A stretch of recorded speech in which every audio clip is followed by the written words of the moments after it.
நம்மூரு கோட்டச்சாமி உன்னை என்ன சேர்த்தாச்சு, என் ஜோடி நீதான் என்று என்றோ எழுதி வச்சாச்சு.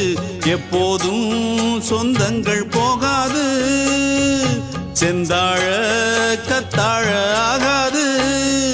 நான் ஏறிக்கர மேலிருந்து 8 தேச பாத்திருந்து ஏங்கி ஏங்கி காத்திருந்தேன் காணல. மணி 7 8 ஆன பின்னும் ஊரடங்கி போன பின்னும் சோறு தண்ணி வேணும் இன்னு தோணல. என் தெம்மாங்கு பாட்டை கேட்டு தென்காத்து ஓடி வந்து தூதாக போக வேணும் அக்கறையில்.